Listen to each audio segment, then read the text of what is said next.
Good evening, welcome back to my channel. তোমরা দেখছো Bengali blogger কাকলি।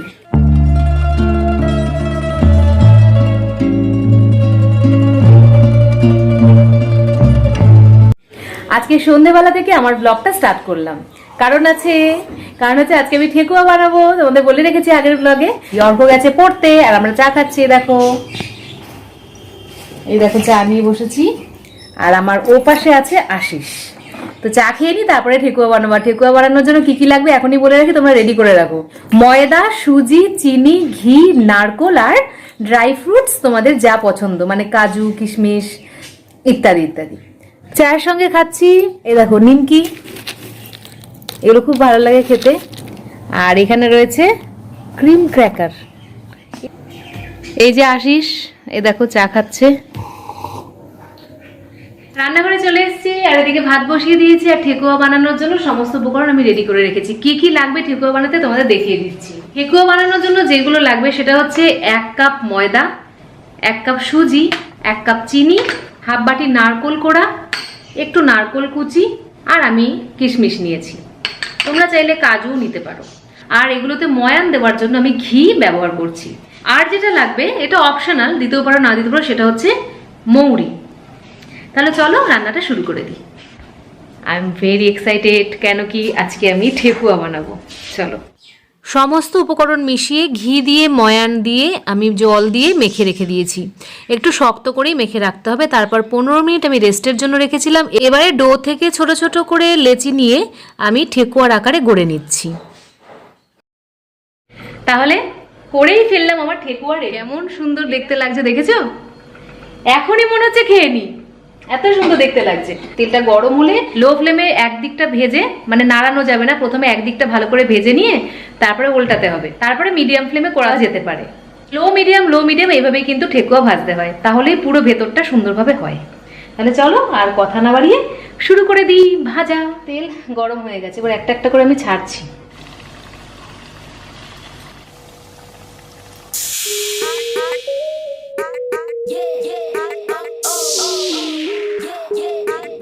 ঠেকুয়াগুলো খুব সুন্দর করে ভেজে দেখো আমি তুলে নিয়েছি। ভীষণ কড়কড়ে হয়েছে। ঠেকুয়া রান্না কিন্তু মোটামুটি কমপ্লিটের দিকে আমার। খুব বেশি তো করিনি, 1 কাপ 1 কাপ করে সমস্ত ইনগ্রিডিয়েন্টস নিয়েছিলাম। তো দেখো এইভাবে আমার ভাজা কিন্তু এখানে রেডি হয়ে গেছে। ভীষণ সুন্দর দেখতে তো হয়েছে, একদমই লো ফ্লেমে কিন্তু ভাজছি। তাহলে ঠেকুয়া বানানো হয়ে গেল। আজকে হলো রোববার। হ্যাপি সানডে সবাইকে। আমি এক্ষুনি স্নান করে এলাম, পুজো করলাম, আর এখন আমি যাচ্ছি রান্নাঘরে। রোববারে জানোই রান্নাঘরে একটা বিরাট ভূমিকা থাকে। যদিও আজকে ভূমিকা একদম ছোট করে এনেছি, মানে আজকে চিকেনই করব, তবে খুব বেশি কিছুই করব না, শুধু চিকেন আর ভাত। এই হচ্ছে আজকের মেনু। আর সকালবেলা খেয়েছিলাম চাউমিন। দেখো সকালে ব্রেকফাস্ট করছি চাউমিন। এটা অবশ্য নুডলস, হাক্কা নুডলস, ডিম দিয়ে আর পেঁয়াজ দিয়ে করেছি। আর একটা ব্যাপারও তোমাদের জানিয়ে দিই, সেটা হচ্ছে আজকে রান্না বান্না করে খাওয়া দাওয়া করে যদি খুব তাড়াতাড়ি সব কিছু গুছিয়ে ফেলতে পারি, তাহলে আজকে একটু চন্দননগর যাওয়ার ইচ্ছে আছে। তোমরা তো অনেকেই জানো যে চন্দননগর কিন্তু জগদ্ধাত্রী পুজোর জন্য বিখ্যাত। যারা অন্তত ওয়েস্ট বেঙ্গলে থাকো, যারা বাংলার বাইরে থাকো, তাদের জন্য এটা আমি জানিয়ে দিলাম যে চন্দননগর কিন্তু মানে পুজোর জন্য যেমন বিখ্যাত, সেরকম আলোকসজ্জার জন্য বিখ্যাত, প্রসিদ্ধ বলতে পারো। অনেক মানুষ জগদ্ধাত্রী পুজোর সময় চন্দননগরে আসেন। তো আমার খুব একটা যাওয়া হয়নি, আমি কোনোবারই বলতে গেলে যাইনি। আমি ওই টিভিতেই যা দেখেছি আলোকসজ্জা, জগদ্ধাত্রী পুজো, মানে স্পটে যাইনি। যেহেতু আমাদের এখানেও এখন জগদ্ধাত্রী পুজো হয়, গঙ্গার পাড়ে একটা সুন্দর জগদ্ধাত্রী পুজো হয়, সেখানে আমরা যাই, উপভোগ করি, মেলা বসে, সাংস্কৃতিক অনুষ্ঠান হয়, দেখি। কিন্তু এবারে ইচ্ছে হলো একটু চন্দননগর গিয়ে দেখে আসি যে ওখানের জাঁকজমকটা কীরকম, মানে স্বচক্ষে দেখে আসি। তো সেই জন্য আজকে সেই ইচ্ছেটা আছে। তো সেই জন্য আমাকে যেটা করতে হবে, আমাকে তাড়াতাড়ি রান্নাবান্নাটা কমপ্লিট করতে হবে। কালকে তো ঠেকুয়া রান্না করেছিলাম, সেই ঠেকুয়া সকালবেলা খেলাম, দারুণ লাগলো, দারুণ। আর কথা বাড়াচ্ছি না, কারণ কথা বেশি বাড়ালে যাওয়াতে লেট হয়ে যেতে পারে। অনেকদিন পর আসি, সেরকম একটা কথা বললো যে চন্দননগর যাবে। তো সেই জন্য আমি অনেক এক্সাইটেড, অর্কও যাবে। তো সবাই মিলে খুব আনন্দেই আছি। সেই জন্য আগে ভাগে রান্নাটা সেরে ফেলি, কি বলো? মাংসটা করবো শুধু। কিচেনে চলে যাই আর বেশি কথা না বাড়িয়ে, চলো। আর মানে খুব তাড়াতাড়ি করে কিভাবে চিকেন করা যায় সেটাই আমি আজকে করব, সব থেকে তাড়াতাড়ি। মানে সব মেখে ঝুঁকে বসিয়ে দেবো আর তোমাদের সাথে গল্প করবো। খুব ইচ্ছে হলো আজকে রান্না করতে করতে গল্প করার। চলো। চিকেন রান্না করার জন্য সব কাজ মোটামুটি গুছিয়ে নিয়েছি।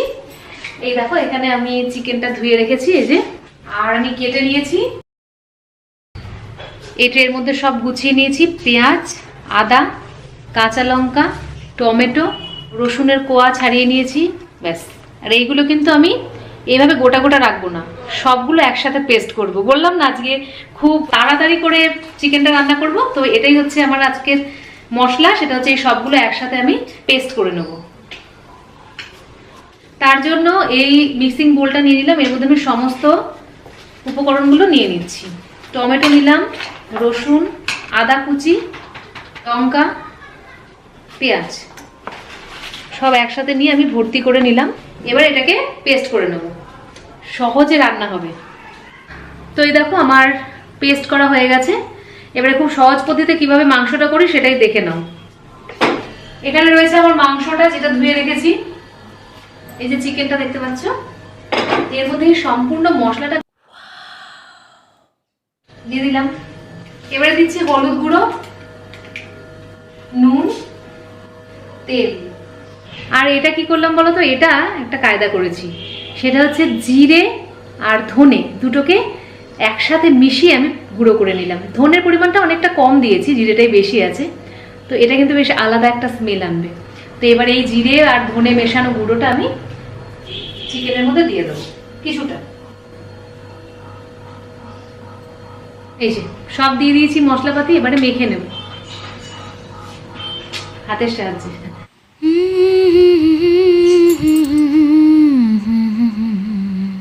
এই যে মাখা হয়ে গেল। এবার কড়াইতে তেল দেব। গোটা গরম মশলা হাতের সামনে নিলাম, আর তেজপাতা নিলাম, আর শুকনো লঙ্কা নেব। শুকনো লঙ্কা, তেজপাতা, গোটা গরম মশলা। আগে তেল দিয়ে দিই কড়াইতে। তেল দেওয়ার পর আমি দিয়ে দিচ্ছি শুকনো লঙ্কা, তেজপাতা, গোটা গরম মশলা। একটু নেড়ে চেড়ে নিয়ে হালকা স্মেল বেরোলে আমি এবারে চিকেনটা এর উপরে দিয়ে দেবো, মানে এই তেলের উপরে চিকেনটা ছেড়ে দেবো। সত্যি কথা বলতে কি, তেলের মধ্যে কিছু ছাড়তে না আমার ভীষণ ভয় লাগে। হাতা দিয়ে দিয়ে দিচ্ছি।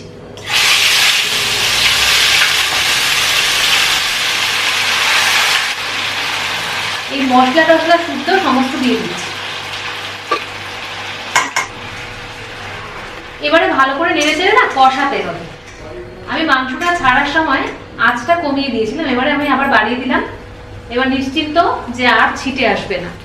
আসলে ব্যাপারটা হচ্ছে, আমার মা যেহেতু মাংস খায় না, কোনোদিনই খায় না, তো সেই জন্য আমরা তো মাংস খেতাম, আমাদের জন্য মা কিন্তু এইভাবে মাংসটা রান্না করতো।